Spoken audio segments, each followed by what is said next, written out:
Morning everybody, how are y'all doing today? I'm doing great myself because, as every day passes, we're getting closer and closer to the release of Spider-Man for the PC. And as we get closer and closer to Spider-Man releasing on PC, the Sony fanboys are getting more and more desperate, salty, and in denial about the situation. Now, when the game actually does come out, I cannot wait to see the amount of salt there's going to be. But even though the game has not released yet, and even though we're long past the announcement, there are still PlayStation fanboys who are going as far as to straight up lie and claim they got early review copies and claim that the game sucks based on this quote-unquote early review copy that they got. And that's exactly what we're here to take a look at today. Now, apparently this guy got a copy for Spider-Man PC early. This random dude on YouTube with like 7K subs or something like that. Definitely Sony's just gonna give this random guy a copy of Spider-Man PC early.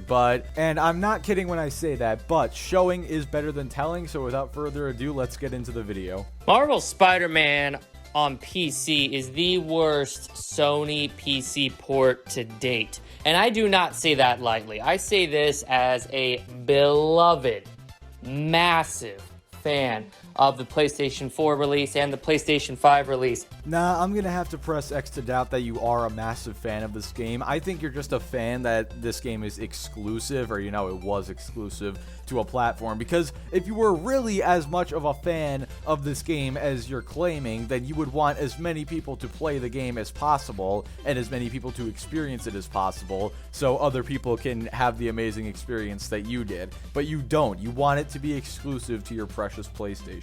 That is not a fan, that is a fanboy. I've beaten Spider-Man 3 times now. I've beaten the DLCs, each twice. I know this game inside and out, and that is why I can come to you as an authority on the topic and state definitively, after spending the first 3 hours with the game, courtesy of an early review code from Insomniac Games, without a shadow of a doubt, without a trace of doubt, both confidently and unfortunately, Marvel's Spider-Man is an absolute broken mess on the PC. And so let me get this straight. You're just some random dude on YouTube, not even 10K subs, and you're trying to claim that Insomniac themselves sent you an early review copy for Spider-Man PC. Yeah, forgive me for having to press X to doubt. Also, if this is the case, why don't you show us proof? Show us some gameplay, maybe show that it's in your Steam library or Epic Games library. I don't know, there's a bunch of different ways you could prove this, but do you think he's going to take advantage of any of those opportunities to prove it? If you said no, then congratulations, you're a winner. sadly, I did not expect anything less. Sony has an absolutely atrocious track record when it comes to releasing games on the PC. Personally, I just don't think they should bother anymore. We should wait until PS4 emulation catches up. That'll be a much smoother, superior way than playing these broken games. So let me get this straight. You're upset that Spider-Man on PC is quote-unquote, completely broken, as you're trying to claim. But you're saying that all of a sudden you don't want them to release their games on PC anymore because of one bad port. Also, I love that he's trying to claim that all other PlayStation PC ports have been a disaster. From what I know, they're all really good. I know God of War had like a little bit of a stuttering issue when it first came out, but I know that was patched really quickly. And besides that, I haven't heard of like any optimization or lag issues or anything like that. This is like the most passive way I've ever seen someone try to say that they don't want games to come to PC. Now, those of you in the comments, those of you who are scratching your heads or concerned, what are the issues, Dead Metal? Well, let me tell you what the issues with the PC port of Spider-Man are. Just fair warning, guys, he's going to give quite a few examples of what's supposedly wrong with the port, but he will show no examples. He will not show any gameplay footage or, screenshots, anything to back up his claims whatsoever. And something tells me it might be because he never actually got a review copy. In no particular order, just jotting them down as I went through my first 3 hours of the review copy. This game suffers from an abundance of stuttering. You want to talk like shader compilation issues? This is like next level. Every 3 to 4 seconds, there's a very awkward, very apparent jerkiness, whether or not you're moving the camera, whether or not the character's in the middle of an animation, and it completely undoes this smooth web slinging at that silky, perfect 30 FPS we had on the PlayStation 4. So, could you show any screen recordings or examples of this happening? Also, you're the only person I've ever seen who actually has gotten a review copy early. I'm sure Insomniac actually probably gave out review copies, but let's say that is the case. Why are you the only one who I've seen reporting on this issue? And you also happen to be the only one who isn't showing any proof of this happening. Also, yeah, that smooth, silky 30 FPS on the PS4. Yeah, definitely, dude. I'm sure that smooth, silky 30 FPS, right? That perfect 30 FPS. They wouldn't be a console fanboy if they didn't try to argue that 30 FPS was smooth and silky and perfect. But I mean, I'm just saying, dude, if you want it to be extremely smooth, wouldn't you want to play it on PC? Because, you know, you can actually go higher than 30 or 60 FPS. And on top of this, G-Sync or AMD FreeSync does not solve the issue because it is built into the game engine. This engine was not designed for PC, much like those atrocious ports of Days Gone, Death Stranding, Horizon, and God of War. At this point, this is clearly a Sony issue. They do not design their games with the possibility of transferring or porting them to other platforms at all.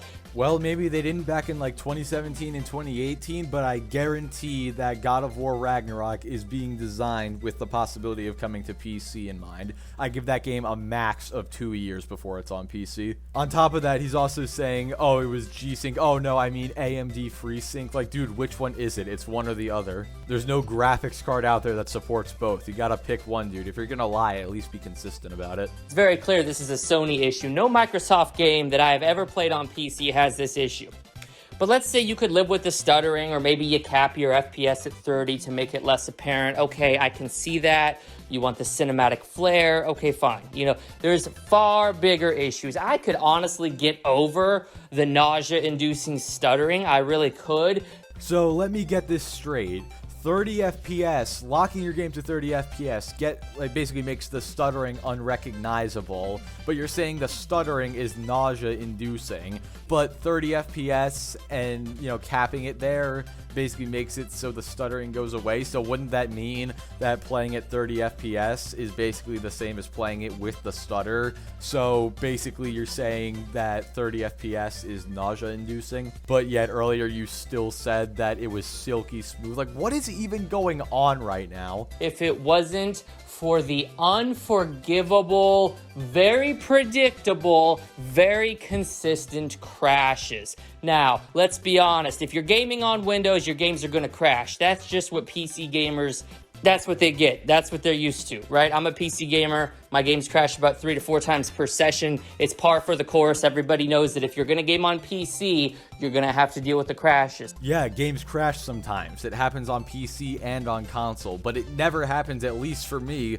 as often as you're describing. My question is, what kind of garbage build are you using that your games crash 3 to 4 times per play session? The only game I've had crash on me recently is Risk of Rain 2, and that's because for some reason every time you hit quit to desktop, instead of just quit game, it crashes for some reason.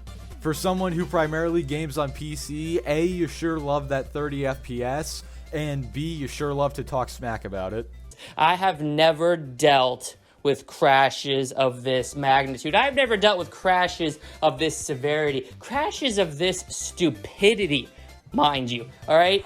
And I have never dealt with a video of this stupidity. Imagine being such a PlayStation fanboy that you lie about getting an early review code of a PlayStation exclusive for PC just so you can tell people that it's terrible and that they shouldn't buy it. And then you try to say how much you game on PC and how it's your primary platform, but then you straight up make up lies about it for it to sound less appealing. There's more crashes here than the evening after an exam with a bunch of college students hopped up on ADD medication. All right, there's more crashes here than a demolition derby. I have played 3 hours of this game. It's about all I could stomach. But I had to get at least to the 3 hour mark because if you play the game, you know that's when the world really opens up. You're free to tackle the side quests, free to tackle the main objectives. I had no less than 31 crashes in that time. You do the math. there, dear viewer. That is averaging over 10 crashes an hour. My drivers were updated. I had the NVIDIA Game Ready drivers on my RTX 3090 Ti. Yeah, excuse me while I press X to doubt over the fact that you apparently have a 3090 Ti, yet you crashed 10 times for every hour you played the game, and you think 30 FPS is the perfect frame rate. Also, guys, notice how earlier in the video he said it was G-Sync, and then he corrected himself and said that FreeSync doesn't fix the stuttering issue. Well, for those of you guys who don't know, FreeSync is for AMD cards, and G-Sync is for NVIDIA. So how exactly was he using FreeSync while playing the game if he has an NVIDIA card? I don't even have to disprove this man's lies. He's doing it himself. And once again, if these crashes happen so frequently, could you at least show one example of it happening? You mean to tell me that in all the crashes you had, you didn't get a single clip of it happening? All right. My rig performs flawlessly otherwise. And the game, my Windows was updated, right? So any possible thing you could think of other than the very, very ill-begotten excuse, there's a day one patch. Wait, I could have sworn earlier you were saying that all your games crash 3 to 4 times per play session, but now your computer performs flawlessly? What's going on here, dude? It's almost like you're lying and you're forgetting about your lies so you can't stick to them. Of course there's a day one patch, but it's not going to solve these issues. I am absolutely convinced these issues are buried deep into the heart of the game's code, and Insomniac, instead of resolving it, or instead of making an attempt to resolve it by delaying the release of Spider-Man PC, they're just going to shovel it out and then they're going to forget about it. We've seen this with numerous companies. We saw it with Resident Evil Village until Digital Foundry called them out. We saw it with New World actually catching GPUs on fire. I'm not exaggerating, go look it up. New World, people's GPUs, especially the EVGA ones, which I unfortunately have, caught on fire because the game's menu screen had an unlocked frame rate, and the GPU spun up so fast, so hard, the fans were going blazing around the thing caught on fire. Capcom Monster Hunter Rise, terrible port, caused so many issues.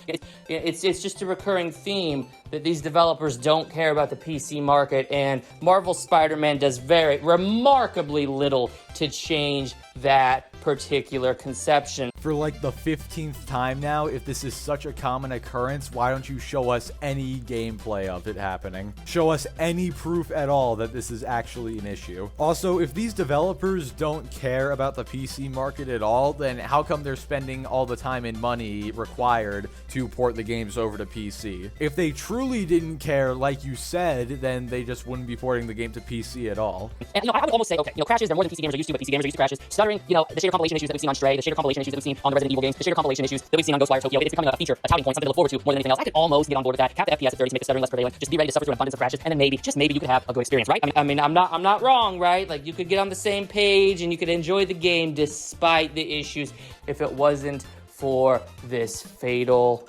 flaw that exists in this port that renders the game more or less obsolete. There's a very severe, very legal problem. And that problem is that this game fundamentally is nothing more than a Control-C, Control-V port job of the Batman Arkham games, which were done over 10 years ago, which were done significantly better by a more talented company known as Rocksteady. I kind of had to cut him off in the middle of his sentence there, because if I didn't, he would literally be going on for the next, like, 2 minutes or something, and I don't want that to happen. But yeah, you heard him, guys. Apparently, you cannot enjoy a game if it has similar gameplay elements to another game. If you enjoy Call of Duty because it's a shooter game, you cannot enjoy Battlefield because that is also a shooter game. But in all seriousness, what even is this logic? So the Spider-Man PC port is bad because the game, including the original from PS4, shares similar gameplay aspects to the Batman Arkham games. I mean, by this logic, the PS4 and PS5 versions are trash as well, because, you know, they're the exact same game. It's just the PC version's gonna be able to have higher frame rates and better graphics. But of course, he's only gonna give the PC version crap for this. And you wanna know why? If you guessed it's because he's a PlayStation fanboy, then congratulations, you have at least a single brain cell. Who proceeded to pump out 3 absolute bangers, finish their trilogy off with the strongest entry thus far. Arkham Knight, universally beloved, is the greatest, heralded as the greatest Batman story ever told across any medium. That includes comics, that includes movies, that includes games, that includes it all. Spider-Man, whether you're playing on PC, PS4, PS5, PS6, Cloud, does not matter, is nothing more than a remnant of the absolute carbon copy fest that Batman Arkham Asylum started back in 2009. And the fact that this many people are willing to look over what is essentially fraud, what is essentially plagiarism, because their favorite superhero stands in place of Batman. I have 2 things to say to you deluded clowns. Number 1, Okay, so I have never played Spider-Man until, it comes out in 5 days, and then I will be playing it.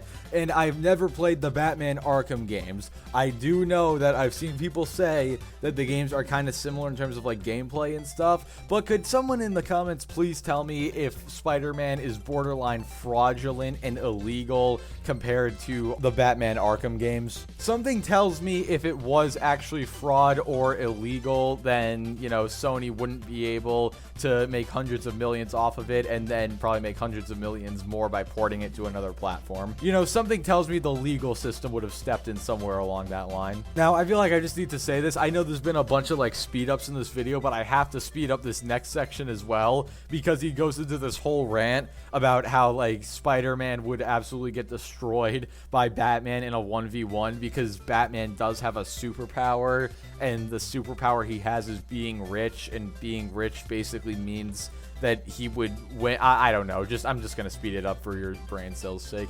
Hi, this is me from the future. So it turns out basically I hadn't watched this video all the way through before I decided, I'm gonna make a video responding to this because I saw the title, I heard the first like 3 minutes, and then I decided, screw it, I'm going for it. However, I just finished watching the video, and literally the entire rest of the video is him ranting about how Batman would win against Spider-Man because Spider-Man is a broke white boy. This isn't what I'm saying. This is what the dude's saying. I'm quoting him. Apparently, Spider-Man's a broke white boy living in New York City who can't pay rent, and because Batman is rich and smart, according to this guy, like smart people don't associate with poor people. Like, this whole last section is just honestly awful to listen to. But yeah, it has nothing to do with anything. He basically just said he's gonna uninstall the game and he's gonna go play the Batman Arkham games instead. So yeah, apologies for saying that there was more to the video. I genuinely didn't realize that there wasn't. But anyway, guys, that's basically gonna do it for this video. Basically, what we learned today is Spider-Man on PC is bad because it has similar gameplay to another game, and also it's better at 30 FPS than 60, and there's a ton of stuttering, even though this dude obviously didn't get a review copy and has no proof of any of the issues he mentioned actually being an issue. So with that said, guys, I want to thank you all so much for watching. Like the video if you liked it, dislike it if you didn't like it, subscribe if you want to see more, and I will catch you all next time.